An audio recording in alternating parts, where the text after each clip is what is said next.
Welcome to podcast Nivora Talks, tempat ngobrol tentang hidup, tentang kegagalan, harapan, dan juga mungkin hal-hal kecil yang sering kita lewatkan. Ini dia episode perdana yang akan ngebahas tentang satu hal, yaitu kenapa sih kita semua nih kayak sedang mencari sesuatu. Oke, jadi ini adalah episode perdana buat teman-teman yang mungkin baru mendengarkan. Selamat mendengarkan. Ini adalah podcast yang akan ngebahas tentang kehidupan, tentang makna hidup, tentang inspirasi. Jadi memang podcastnya monolog, tapi kalau kalian ingin memberikan sebuah saran atau mungkin ide dan juga ada cerita-cerita tentang kehidupan yang ingin kalian bagikan, kalian bisa lihat di bio Instagram atau bio di YouTube dan juga bio yang ada di Spotify. Kita cantumkan email di situ, kalian bisa kirim cerita kalian ke situ. Oke, jadi untuk yang perdana kali ini kita akan ngebahas satu hal yang cukup mungkin sering lewat di pikiran kita, sering muncul dalam benak kita, tapi kita mungkin sering melupakannya juga. Kenapa sih kita semua tuh sedang mencari sesuatu, kayak mengejar hal yang tidak akan ada pernah habisnya? Sebuah pertanyaan yang mungkin sering kita pikirkan, tapi jarang untuk kita bicarakan. Pertanyaan ini kayak muncul di benak saya gitu ya. Dan kalau kita perhatikan, hampir semua orang itu sedang mengejar sesuatu. Semua orang, termasuk saya juga.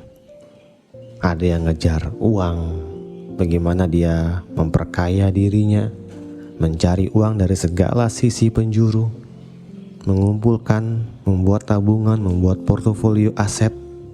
Tujuannya adalah mengumpulkan uang sebanyak mungkin.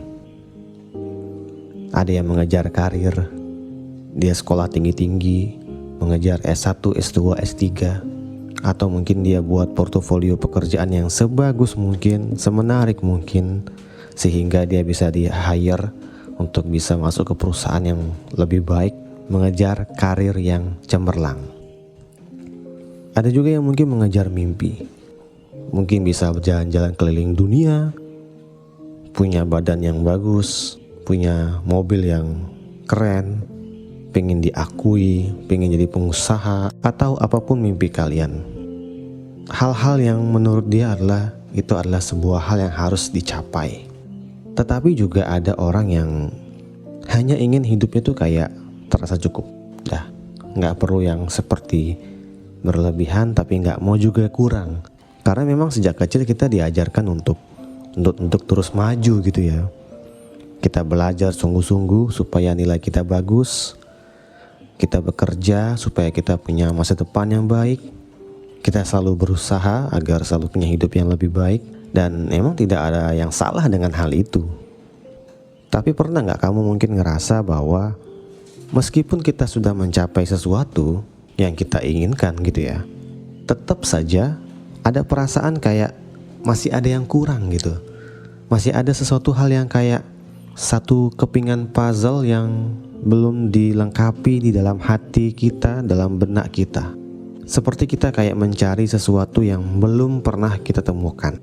Banyak loh orang yang sudah mendapatkan pekerjaan yang bagus, tetapi pada akhirnya ya tetap merasa kosong, tetap merasa tidak ada hal yang membuat dirinya cukup. Ada juga orang yang sudah mencapai banyak hal, tetapi dia belum merasa puas gitu.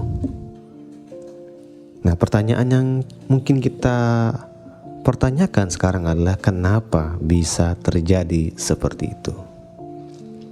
Karena emang sebenarnya manusia tuh bukan hanya mencari soal keberhasilan atau pencapaian gitu ya.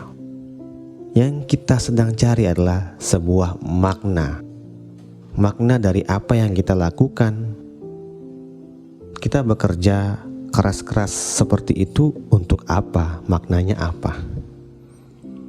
Makna dari perjalanan hidup kita. Sempat gak sih kita berpikir bahwa kenapa sih kita bisa lahir di dunia ini? Kenapa kita harus punya tujuan yang tinggi? Kenapa kita harus punya impian yang setinggi langit? Bahkan makna dari semua yang kita lalui, hal-hal baik, hal-hal buruk yang telah kita lewati, mungkin yang menyenangkan, mungkin juga dengan masa-masa yang sulit. Karena kebanyakan orang itu berpikir bahwa kebahagiaan itu akan datang ketika kita sampai di satu titik tertentu. Sekali lagi bahwa kebanyakan orang berpikir bahwa kebahagiaan itu akan datang ketika kita sampai di titik tertentu.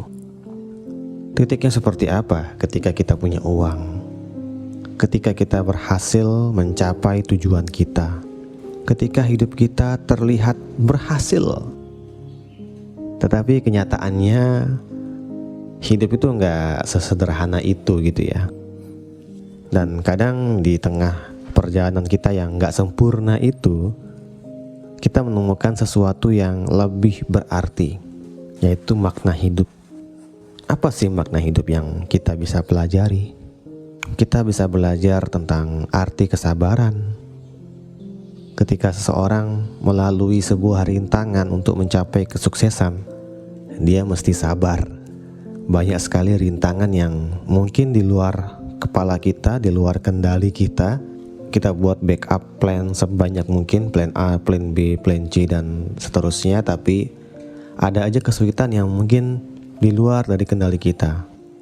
Kalau kita memakai ego kita untuk langsung menghadapi semua dengan tanpa kesabaran, tidak ada ngerem-ngeremnya, ya otomatis hasil buruk yang mungkin aja kita tuai nanti gitu. Bahkan dengan kesabaran yang mungkin kita merasa bahwa kalau kita sabar terus kapan jadinya gitu. Mungkin kita punya mindset seperti itu. Tapi dengan arti dari kesabaran yang kita miliki adalah kita bisa berpikir lebih jernih dulu.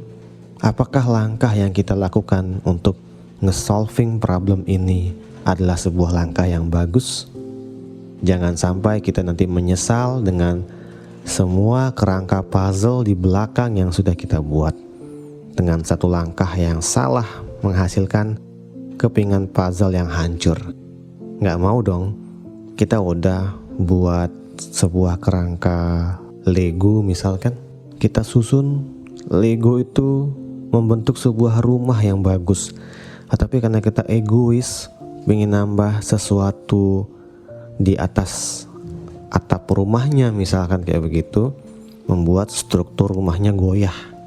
Hasilnya apa? Ya Legonya hancur karena nggak mampu menahan beban. Kalau kita mungkin bisa lebih sabar sedikit melihat satu kondisi di mana bahwa kita harus berpikir lebih baik lagi, lebih jernih lagi. Sehingga setiap keputusan itu benar-benar menghasilkan hasil yang baik. Kita belajar sabar, belajar menahan semuanya dengan baik. Kita juga mungkin akan belajar tentang kehilangan. Kehilangan itu adalah sesuatu hal yang tidak enak, sesuatu hal yang tidak kita inginkan. Tetapi terkadang ketika kita menahan sesuatu yang memang harus kita lepaskan, itu akan menjadi sebuah hal yang gak baik juga buat kita. Belajar tentang kehilangan itu artinya kita memahami dan menerima ketika sesuatu yang kita miliki itu yang gak ada lagi dalam hidup kita. Dan kita bisa belajar dari pengalaman tersebut. Kita bisa bertumbuh dari pengalaman tersebut. Jelas pasti kehilangan tuh gak enak, kehilangan tuh berat.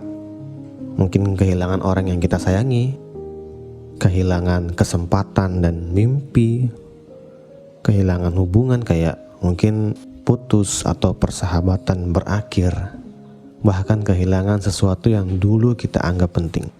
Tapi dari situ kita bisa belajar bahwa kita bisa menghargai apa yang kita punya sekarang. Karena kita akan sadar bahwa segala sesuatu tuh bisa hilang kapan aja. Orang yang terdekat di sampingmu pun juga seperti itu. Kita juga harus menerima bahwa hidup itu gak selalu sesuai dengan keinginan kita. Makanya dibutuhkan yang namanya rencana cadangan. supaya apa yang kita inginkan bisa tercapai. Dan yang paling penting adalah kita bisa memahami bahwa hidup kita tuh terus berjalan meskipun ada yang hilang. Banyak orang yang mungkin kehilangan sesuatu yang berharga bagi dia, entah itu mungkin orang yang disayangi atau mimpi dan kesempatan yang dia punya. Tapi karena dia terus berlarut-larut dalam kesedihan, dia nggak maju-maju, tetap stuck berada di posisi itu. Yang harus kita garis bawahi tentang kehilangan adalah hidup kita juga harus belajar gitu loh tentang kehilangan ini. Kehilangan orang, kesempatan, atau hal-hal yang dulu kita pikir akan selalu ada, justru kita harus bisa belajar dari itu. Kita harus bisa menghargai hidup dengan cara yang berbeda. Life must go on. Hidup harus tetap terus berjalan, apapun yang terjadi di belakang. Dan makna yang paling penting adalah kita belajar untuk bersyukur. Bersyukur dengan apa yang kita miliki, bersyukur dengan segala hal yang ada di sekeliling kita.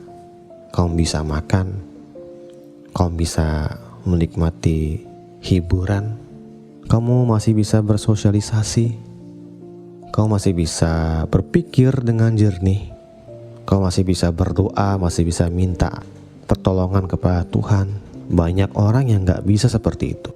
Ada satu video yang sering banget saya lihat di sosial media tentang seseorang yang tidak bersyukur, dimana ketika dia jalan kaki, dia melihat ada orang naik sepeda, dia berpikir, kapan ya saya bisa memiliki sepeda sehingga saya nggak perlu jalan kaki terus. Kemudian orang yang naik sepeda lagi jalan di jalan raya melihat orang naik motor, kapan ya saya punya motor sehingga saya nggak perlu naik sepeda lagi. Lalu orang yang naik motor lagi jalan juga ketemu sama mobil, wah kapan ya saya punya mobil supaya saya nggak kepanasan. Orang yang punya mobil ketemu sama mobil luxury yang lebih keren dan berpikir, kapan ya saya punya mobil seperti itu supaya saya bisa lebih keren. Nggak akan ada habisnya. Kalau kita mau bersyukur dengan keadaan kita saat ini, kita tuh akan lebih merasa indah, akan bisa lebih merasa bahagia ketika kita menjalani hidup kita. Coba deh belajar bersyukur. Karena kalau kita bersyukur, tandanya kita juga mengetahui makna hidup yang kita rasakan.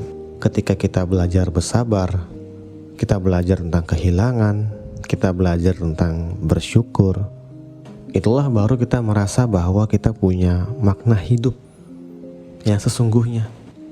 Bukan ketika semuanya terasa sempurna. Dan yang paling penting adalah makna hidup yang bisa kita rasakan ketika kita sudah bisa memahami apa dari tujuan perjalanan kehidupan kita. Mungkin hari ini kamu yang mendengarkan podcast ini juga sedang mencari sesuatu dalam hidup kamu. Ya, dan itu gak apa-apa, mencari jati diri gitu ya. Karena hidup kita ini sekarang bukanlah sebuah hidup yang kita cari jawabannya secepat-cepatnya. Enggak perlu. Ketika kamu menemukan sesuatu hal yang kamu rasa bahwa inilah tujuan saya hidup, inilah makna dari kehidupan yang saya miliki, itu baru sebuah perjalanan kehidupan. Dan hidup kita akan terus berjalan sambil perlahan-lahan kita memahami apa arti dari setiap langkah yang kita jalani. Semoga apa yang kita bahas hari ini bisa menjadi satu makna kecil dan menginspirasi perjalanan kehidupan kita. Kalau kalian punya cerita, kalian punya ide, ataupun kritik dan saran, kalian bisa kirimkan melalui email yang ada di bio kami, di Instagram, di YouTube, ataupun di Spotify. Sampai jumpa di episode berikutnya. Ini Nivora Talks.